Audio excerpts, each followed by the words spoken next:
What's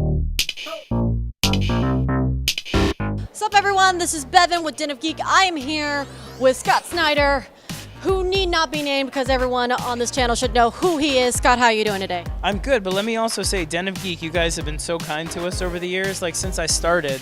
So I want to give a big thank you to you and everybody else, both at Den of Geek and everybody that follows them.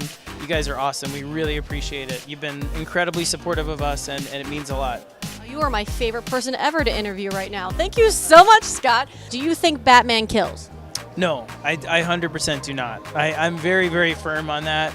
I know other versions of him, maybe people feel differently, and that's fine with me, but as a steward of that character in comics, we're very careful about that, and he does not. Batman is interesting because I feel like he exists at this intersection of like heroism and total pathology, and there's a lot of things you can criticize about the way he kind of does what he does. And then there are also ways of sort of admiring his restraint. So I like the idea that there are limitations that he imposes on himself as his code. And then, you can argue the other side and say, well, what if you killed these guys that keep coming back, like the Joker and so on? So it just makes it more interesting that he has this kind of ethical compass, I think. But I also love that the rogue galleries of Batman kind of represent the different parts of him that he fights against.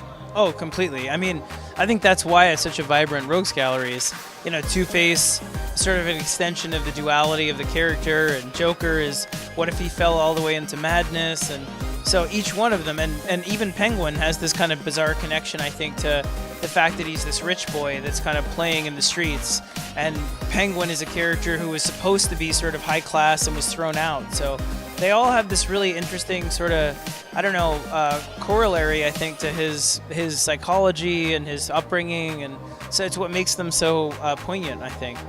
So, Scott, what are you working on nowadays? I'm working on Metal right now, which is sort of the big DC summer, fall event. So it sort of imagines that Batman and the Justice League discover that in addition to the multiverse that we know in the DCU, there's a dark multiverse made of dark matter, dark energy, and it's much more vast. And it essentially is the place where all of our hopes and fears exist. And so this villain from that world, this demon, has collected the worst versions of Batman based on his worst fears and brought them here as this kind of invading army.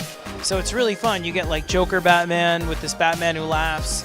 You have like Doomsday Batman, and it's really, really crazy. But I've had such a blast, and Greg Capullo is just, my brother in arms. And so we're very, very grateful to the fans. It's gone over a lot better than we ever expected. I mean, we had high hopes for it, but the way it's actually been received has been wonderful. So we can't thank you guys enough. It's been a great experience. Well, congratulations, Scott. Thanks. Thank you.